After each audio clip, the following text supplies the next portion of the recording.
Source: Nick Sutrich, Android Central. At times it felt like the longest year ever, and at others, it seemed to absolutely fly by. Despite all the ups and downs, we find ourselves finally at the end of an eventful and memorable 2021. As we look forward to 2022, we asked a handful of our editors, staff writers, and freelance contributors what they hope will come from Mountain View over the coming 12 months. No major area was off limits, from Google's software, apps, and services to its various hardware divisions and corporate culture and ethical obligations. So without further ado, and straight from the keyboards of our talented team of Android experts, here's what we want to see from Google in 2022. OnePlus 10 Pro leaks, everything we know so far. The next OnePlus flagship is launching sooner than you might think.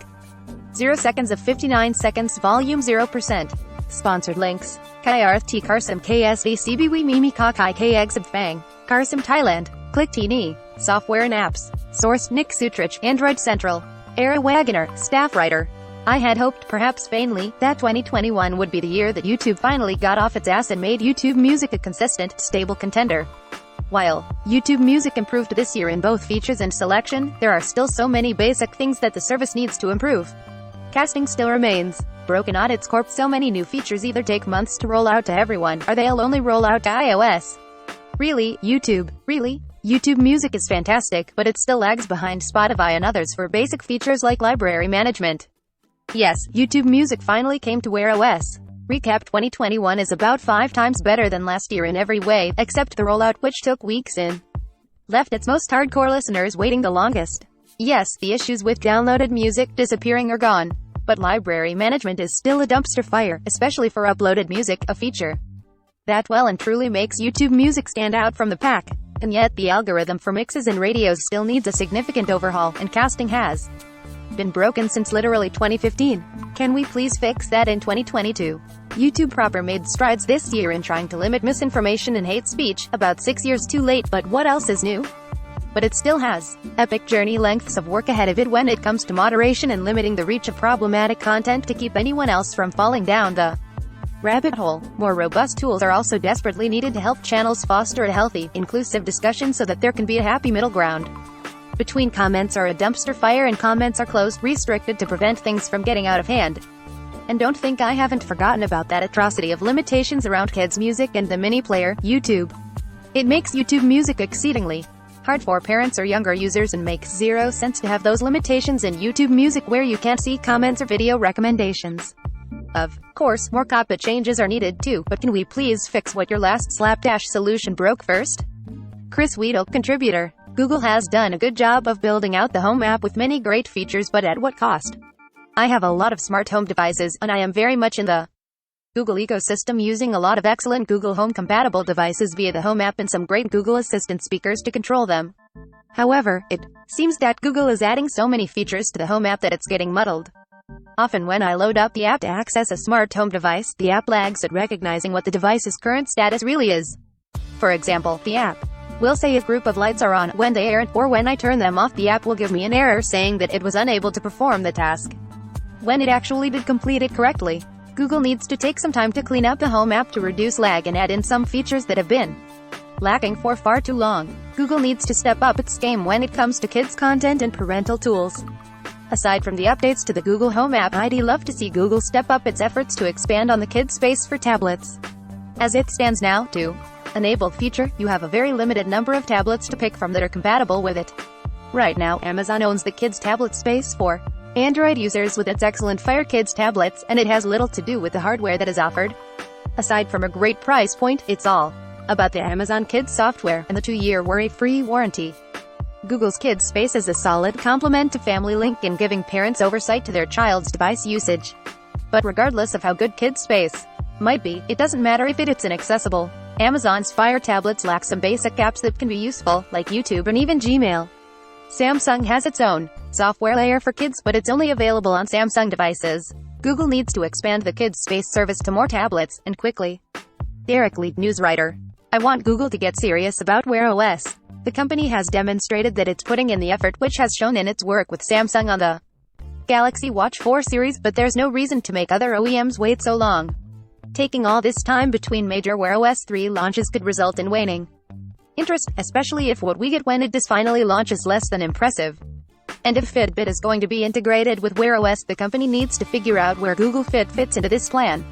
If Fitbit is going to replace Google Fit, I am fine with that, but don't lock functions already available and fit behind a paywall. Nick Sutrich, senior content producer. Beginning with Android 9 Pie, I felt like Android was slowly losing its soul. From launching an awful new overview screen to losing all the wonderful colors that we'd been enjoying since Android 5.0 Lollipop, Google's OS became less playful, less inspiring, and more of a boring copy of industry trends. That all changed with Android 12, which not only got Android's color back but also seems to be getting its soul back as well. But while the big redesign looks and feels incredible on a Pixel phone, Google made a few silly decisions along the way. Paring down the number of quick toggles and the notification shade, for instance, is far less useful than it used to be. I know several folks who have received the Android 12 upgrade on their Pixels and wondered what the heck happened to their favorite buttons. Users should be able to stack more buttons here, and the UI should stretch or shrink based on user preference. It fits with Android 12's theme of personalization and is just better for everyone. Android 12 is a welcome refresh, but some things changed just for change's sake. Google also moved the device's pane and Google Pay buttons out of the power menu and into the notification shade, now requiring 2 swipes down and an extra tap to do what a single button press used to in Android 11. Yet again, this was another bizarre decision that many users, including myself, had come to hate in the latest version of Android. Google clearly made this move to echo Samsung's One UI design, but it was a bad decision and should be reversed. Next is that awful overview screen that's been around since Android 9 Pie. Google came up with this design to allow users to copy text and links from one app to another more quickly.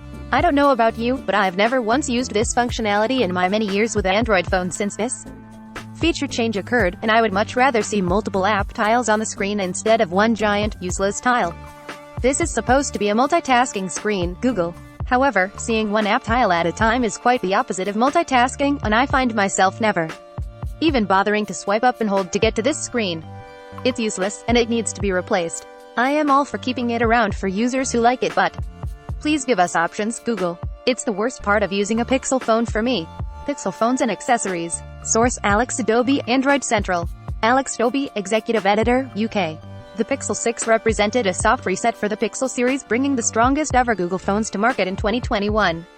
However, if Google wants to see success in the smartphone business in 2022, it's essential that the company stays its course and continues to do its own thing. This past year has shown Google's commitment to competing in phone hardware as well as AI and cloud-driven software features. Or in other words, Google is finally paying attention to the late Apple founder Steve Jobs, who said, "People who are really serious about software should make their own hardware." I want to see Google really push Tensor to the limits to challenge Qualcomm and Apple. So, in addition to a Tensor-powered Pixel 6a, I'd like to see Google attempting to bring the heat to the likes of Qualcomm and even Apple in terms of computational horsepower at the high end. The journey that began with Google building its own smartphone and recently pivoted into the first Google-designed phone silicon will inevitably lead to the company eventually developing its own custom CPU cores and even 5G modems. For the sake of competition and lighting a fire under Qualcomm in particular, I'd like to see that sooner rather than later. Harish Janalagada, Asia Editor. I want Google to figure out its hardware strategy in 2022. The Pixel series continues to be the only flagship that isn't sold in most global markets, and that's fine, as long as Google is clear about its vision for the brand. But that hasn't been the case. Google launched select products in the Pixel series in countries like India and then left users guessing as to whether it would continue to release upcoming models. For instance, the Pixel 4a was released in India 4 months after its global launch, but Google didn't bother bringing the Pixel 5a to the country. The same goes for the Pixel Buds, a series they launched almost as an afterthought, and it felt as if even Google wasn't sure why it introduced them in the It's this lack of clarity that makes Google's hardware efforts feel amateurish. I want Google to come up with a coherent strategy for its Pixel and Nest hardware and follow through with it in 2022. Jerry Hilden Brand, Senior Editor. I have a feeling that adding just one extra year of support to the Pixel line is better for the environment than shipping phones without a charger. Google has already stretched out the nominal life of a Pixel 6 to 5 years. I am purposefully only counting security and operational patches here because it has control over how long the Tensor SoC is supported. If Google can do 5 years, then it can surely do 6 years. Chris Weedle, contributor. My love of smartwatches is no secret, but if there's one brand that I've been waiting to emerge from the shadows, it's Google. Though 2022 seems like it may be the year that we finally get a Pixel watch, Google has been dragging its feet for way too long. The Pixel Watch is one of the final pieces of the puzzle missing from the hardware efforts for Google. Google needs to spread the Wear OS 3 love to other smartwatch OEMs, not just Samsung. Google allowed Wear OS to flounder for many years before convincing Samsung to help out with the Galaxy Watch 4. While many people have loved the device, I did not, and it was mostly because Google gave Samsung too much control over the new Wear OS 3 launch.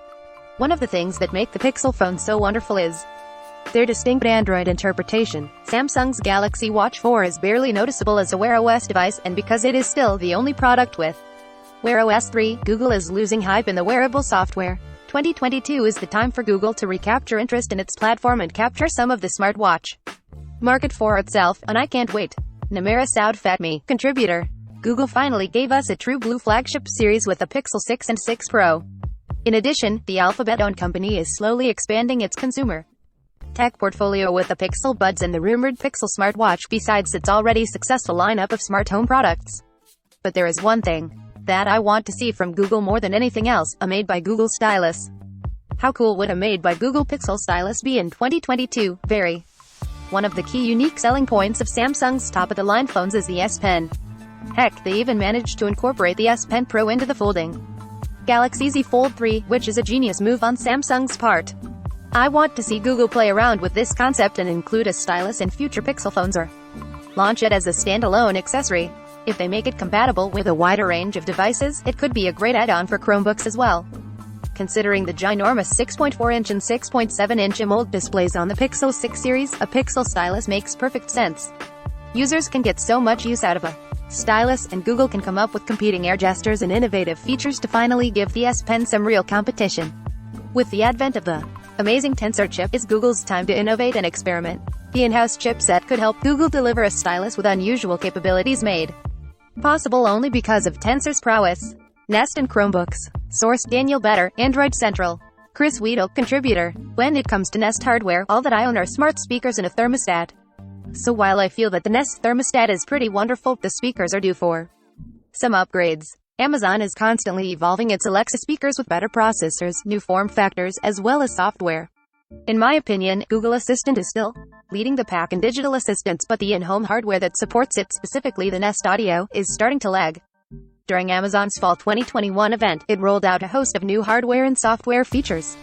Google is beginning to take an Apple-like approach to its Nest devices and wait to see what other companies do and then react. While that may work in some instances, as a fan of Nest smart speakers, I am becoming envious of the devices Alexa is running on. Google is full of brilliant people, and it's time to let some of their wild ideas for Nest hardware out. Derek Lee, news writer. I would like to see more investment in improving the smart home. I am a big fan of Google's smart home hardware, like its Nest speakers and displays, but Google could definitely do more. The more Echo displays Amazon announces, the less compelling Google's offerings become. I want Google to start thinking outside the box for its displays and other hardware. Give us a truly smart home. Additionally, I want to see smart home controls extend to Wear OS via dedicated app and tiles for quick access to certain functions and routines. Source: Eric Wagoner, Android Central. Jerry Hildenbrand, Senior Editor. Google, please update the Pixel book line in 2022. The display, the keyboard and trackpad, and the build quality are worth doing again. Don't change anything here, but give us newer and more efficient processors and be okay with having another product that isn't going to make any money. You've never been afraid to lose money if it meant making something you think is the best, so let's do it one more time. Company culture. Source: Android Central. Jerry Hildenbrand, Senior Editor. Sometimes you want something that you know you're never going to get, and this is one of those times. I want Google to stand up to China. The Chinese government routinely commits what most people in the West view as privacy violations. Of course, Google must follow Chinese law to stay in the government's good graces, but seeing Google give in to forced tracking of users and draconian control over its own services leaves a bad taste in my mouth. Especially when Google tells us all how much it values human rights. I know this will never happen because China is a gold mine when it comes to technology companies like Google, and failure to follow the rules would mean billions in lost revenue. But I also know that Chinese people deserve any respect that can be given, and a defiant Google could serve as a bright spark. Derek Lee, news writer. What can Google do to improve its company culture? Well, maybe it can hire more black people. Google's most recent diversity report was just sad and really shows that the company has a lot of work to do in creating a welcoming and inclusive environment for minorities. Make Google a company that everyone wants to work for in 2022. Coming in 2022. Poll: which upcoming 2022 flagship smartphone are you excited for? From the Galaxy S22 to the OnePlus 10, Android Central wants to know what upcoming launches you're excited for.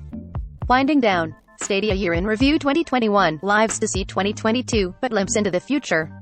Google Stadia has survived another year with more games and devices to play it on in 2021, but Google's focus away from game development has left us with an uncertain 2022 and future for the streaming platform.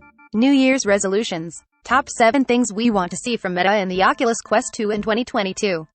The Quest 2 has grown significantly in 2021, and we're hoping that Meta takes it to the moon in 2022. Snap that. Google continues to make the best Android camera phone in 2021. If you want the best Android camera, you should go with the Google Pixel 6 Pro. Many great options get close though, so we've gathered a solid list to get you.